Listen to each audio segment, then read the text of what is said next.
So I heard you want to beat the Night Revenants Stage 21 Faction Wars. Let's see how we're gonna do it.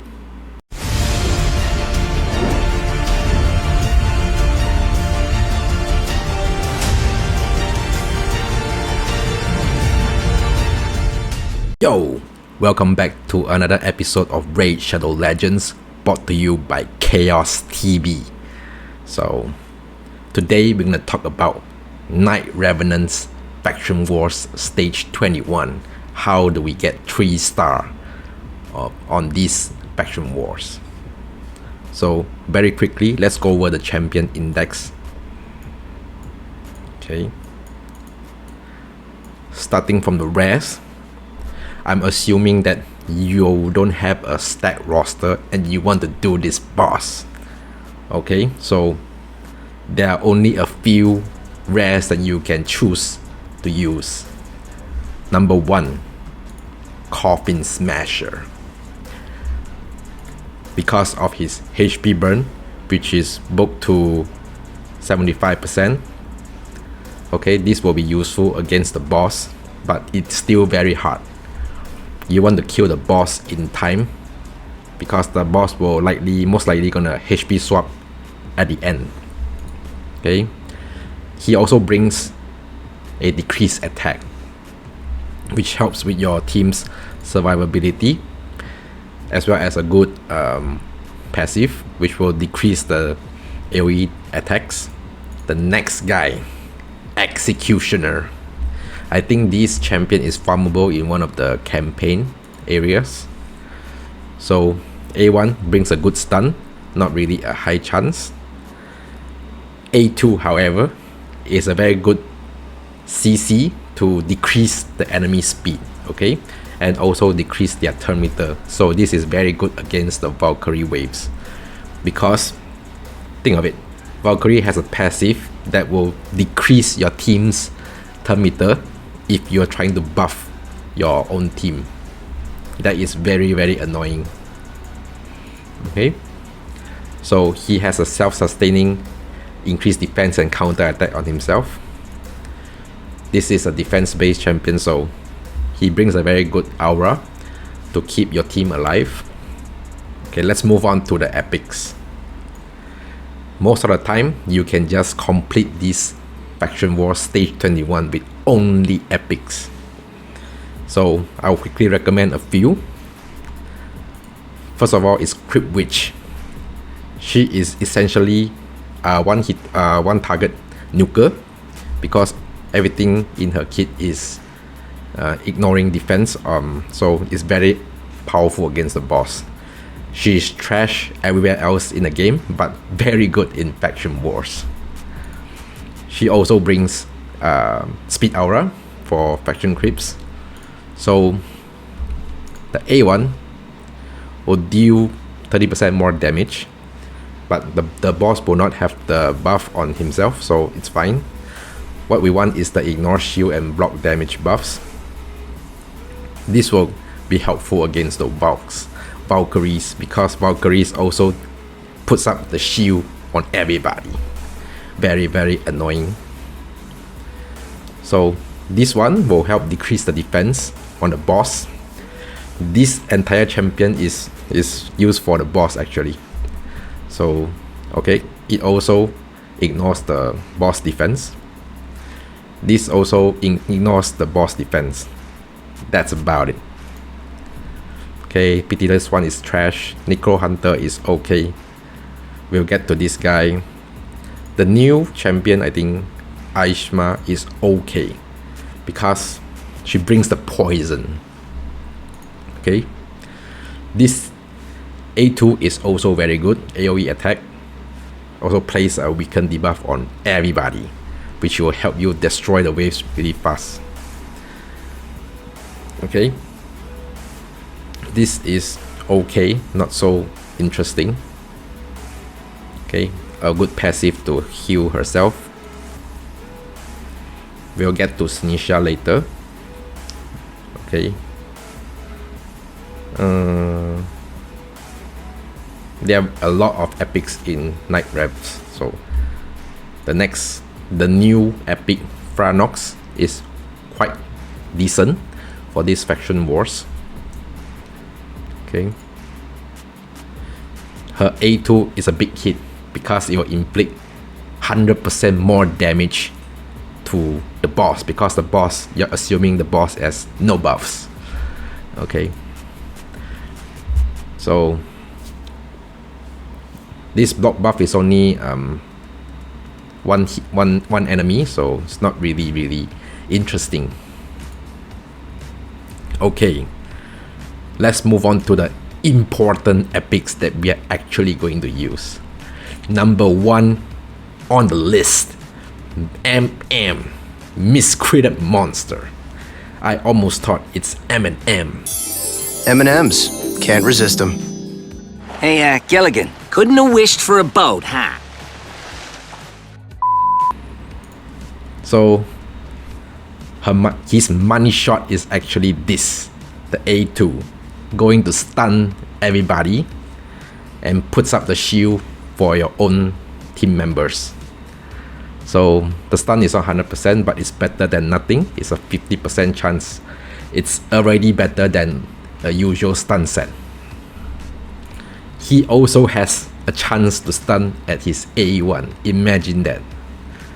Okay, the A3 is to help your entire team sustain longer by putting up this ally protection.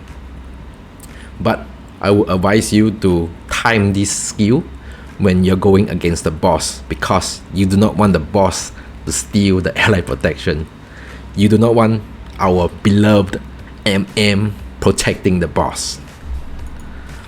Okay, this is a very good passive. So if any of the wave enemies want to attack your team members while they're under ally protection, they'll get feared, which is a very good CC. That's why he is number 1 in the epic.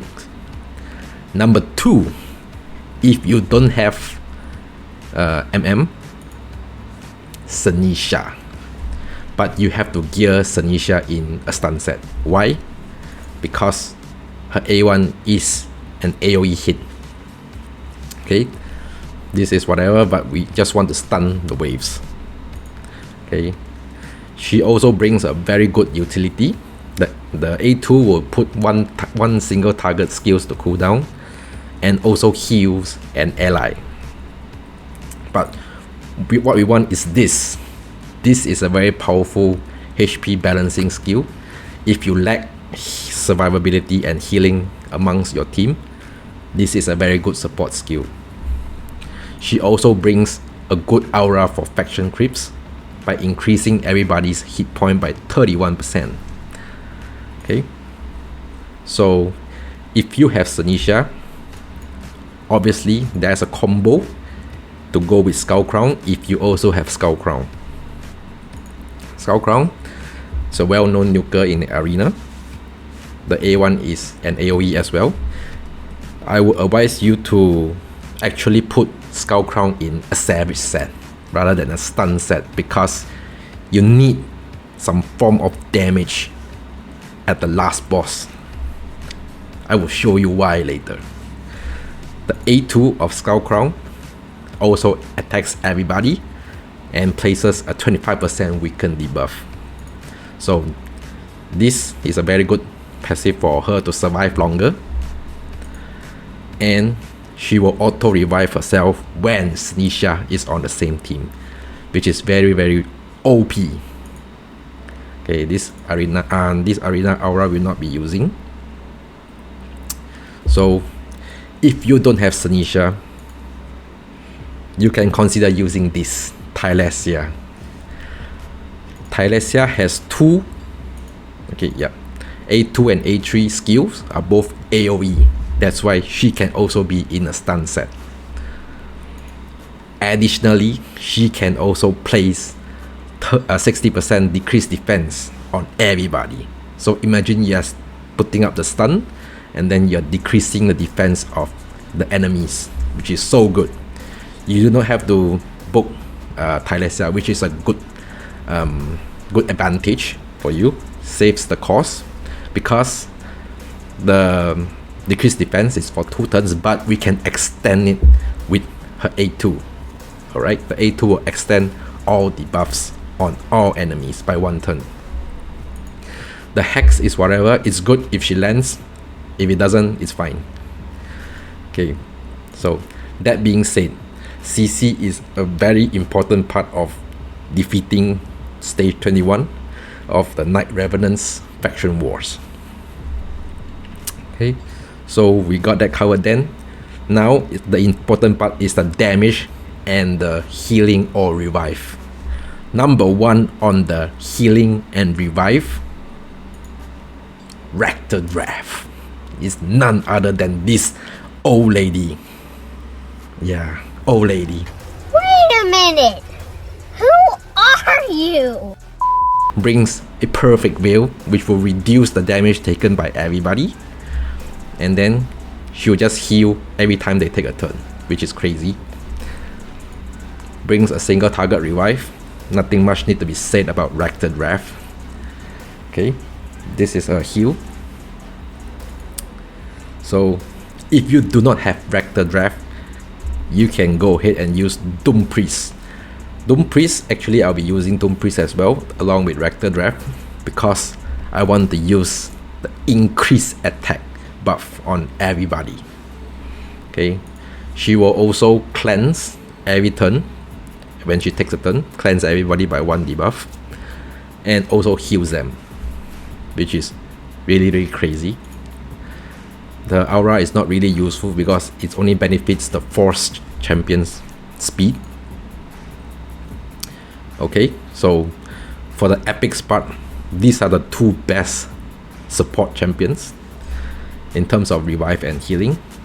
Next, we want damage.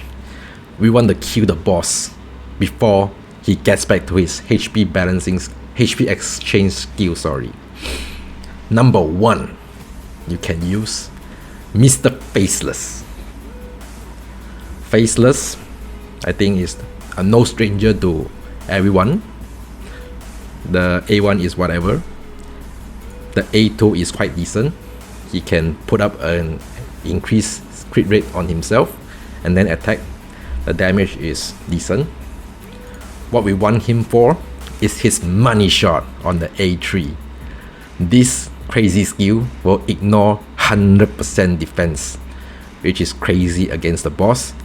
You'll put up a massive damage. Okay, the aura is whatever, we won't be using it. Ideally for the last boss, you want some form of HP burn or poison, or if you don't have those, this is the guy you need. Okay, Night Revenant's Faction Wars is arguably the hardest one across all the factions. So we already covered Skull Crown. Golden Reaper is decent support for these Faction Wars.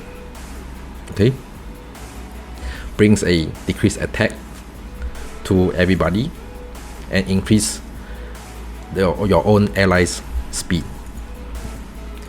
Whisper, although she's a very good attacker, but you need someone that can land decreased defense and weaken, ideally, to go with her.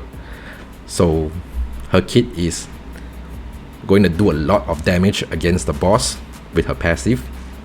Okay, her A1 will increase the attack on herself, increase crit rate by 30%, and then ignore the defense if the target is under weaken. So you can build her with a 70% crit rate and lots and lots of crit damage.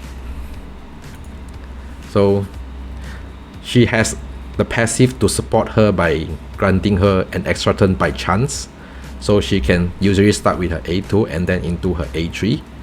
Her A3 will hit really hard and then grants an extra turn if the target is under decreased defense and weaken.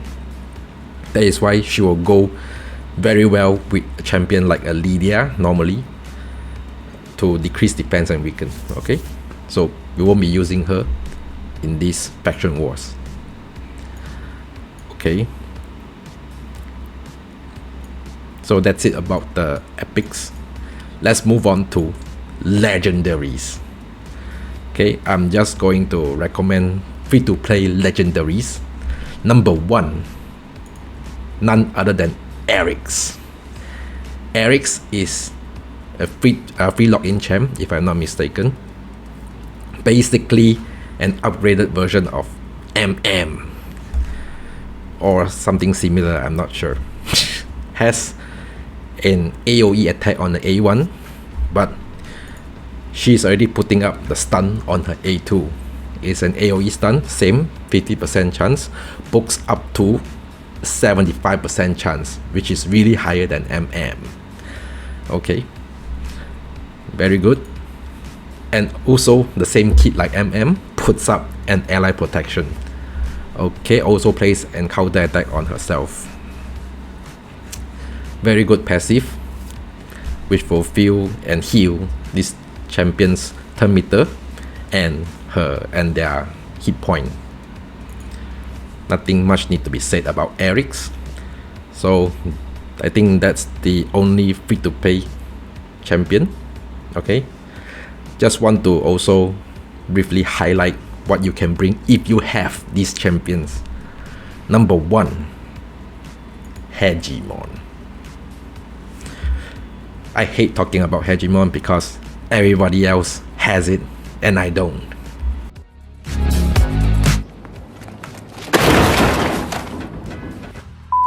Okay, for the Wild Wave number 2, he's gonna go first and comfortably land the block active skill on the vaults. Okay, although it's a 50% chance, block active skill is one of the best CC that you can lock out the vaults from using their annoying buff.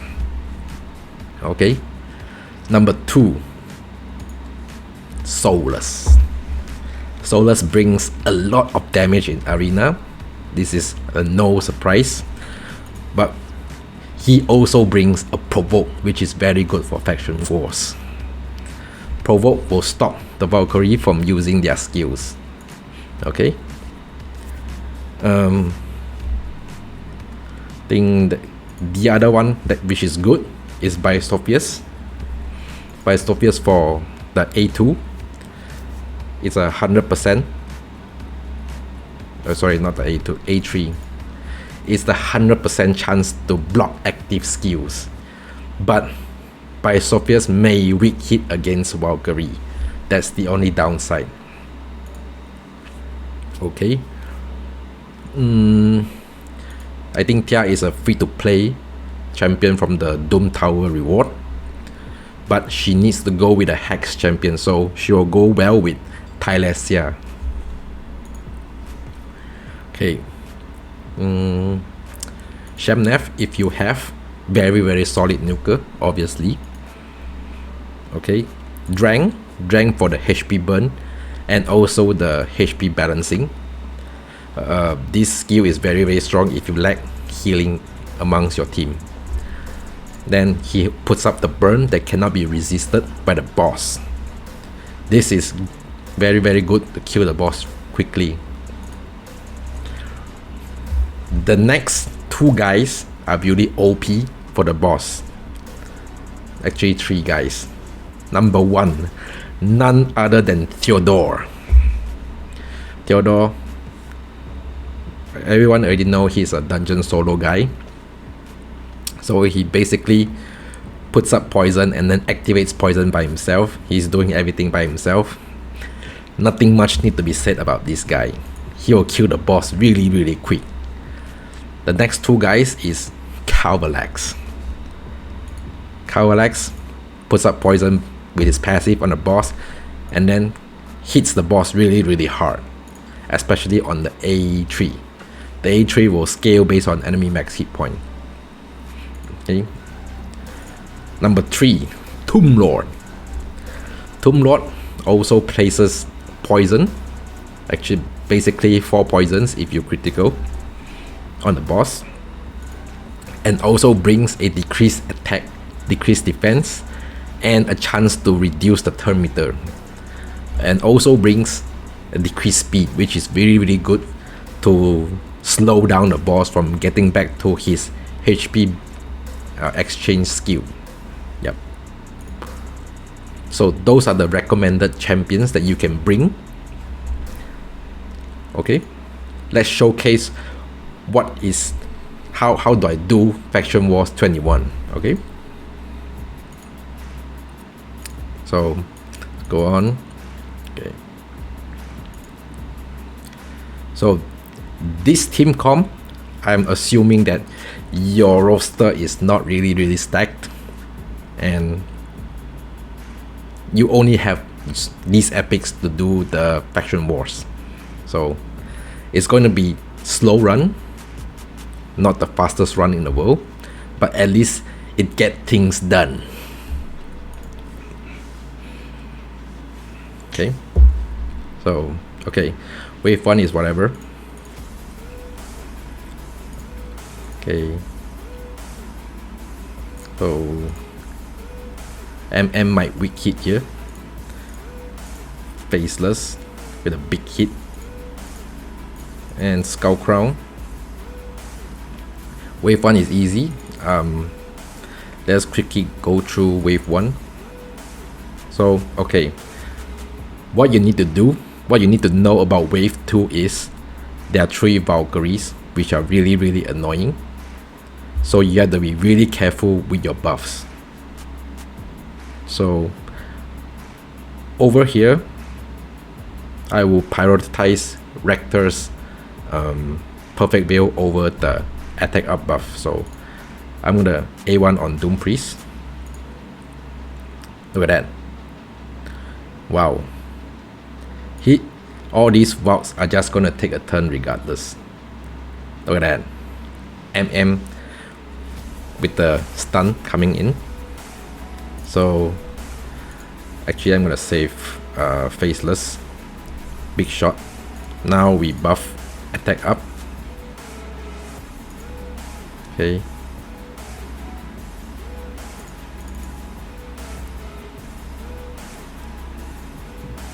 if you put 2 faceless in wave 2, it's gonna be really slow, but you won't suffer that much at the last boss. Okay, this is gonna take a while, not going to lie.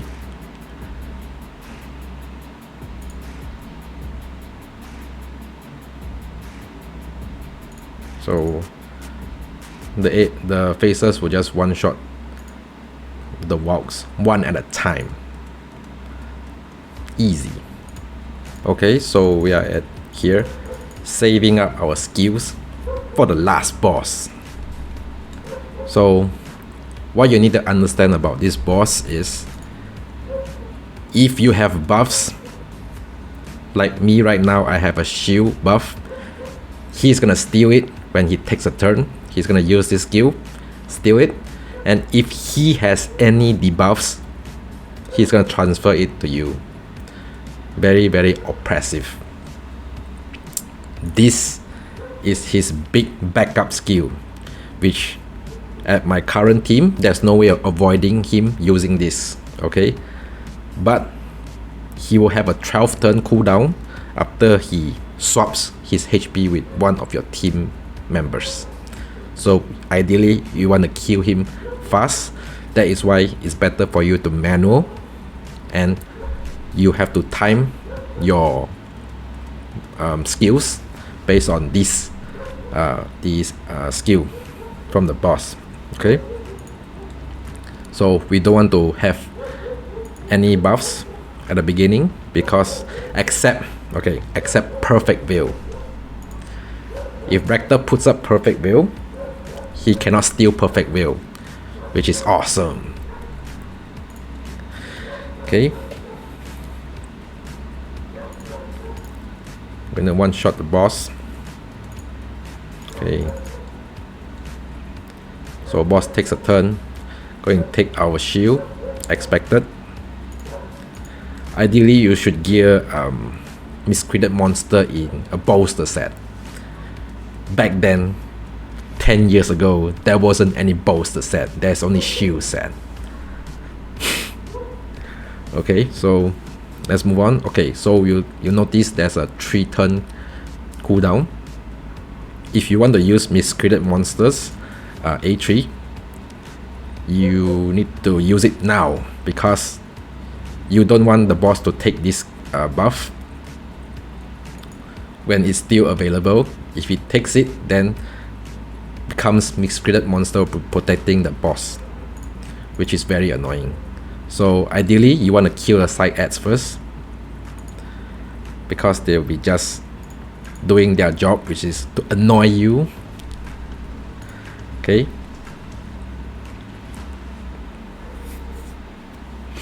okay,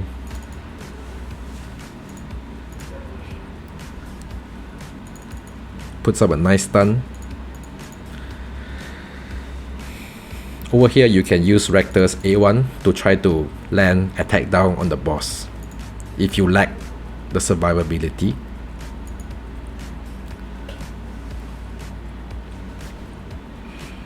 The boss might land some fear, so there is the use of a Doom Priest here to cleanse the fear. Ideally we want to get all our buffs done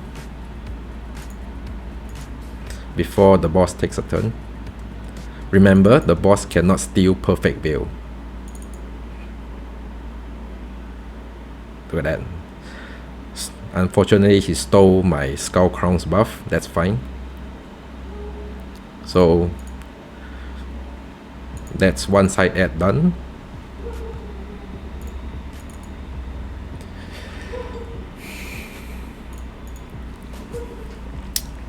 Not the fastest run, but definitely doable for a free-to-play account.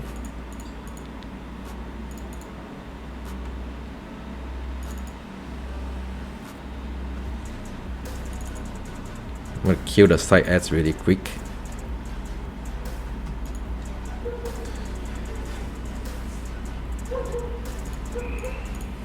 Watch the count of the steal.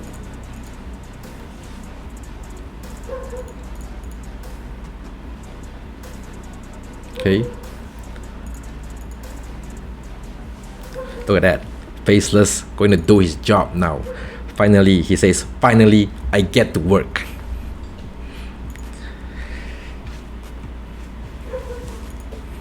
So there's no way of avoiding the boss to use his HP balancing skill. What matters is whether if we can catch up. Okay.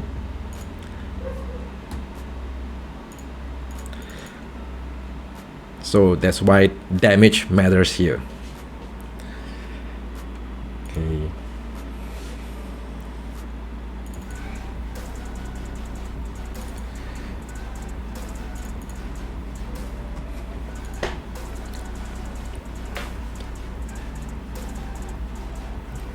That's what happens if he stole a continuous heal.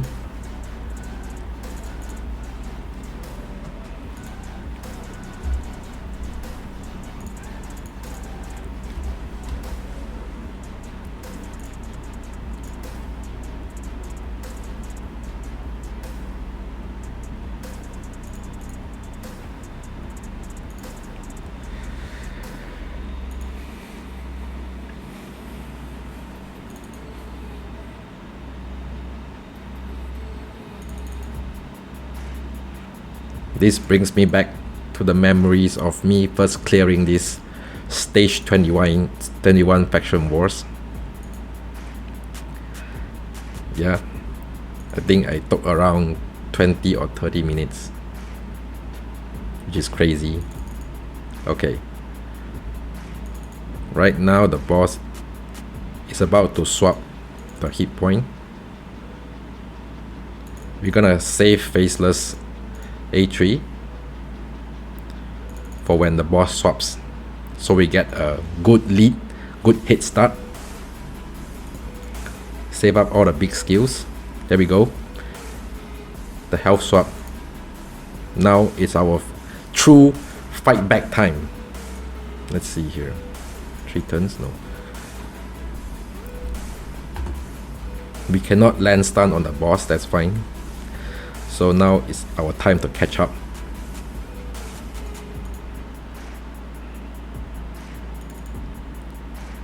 Okay, boom. Job done. Alright. So basically that is how you would do stage 21 with full epics. Okay. So do use faceless. You can use 2 faceless in fact if you have them, or else it's really hard to kill the boss in time. So let's quickly go over the builds that I have.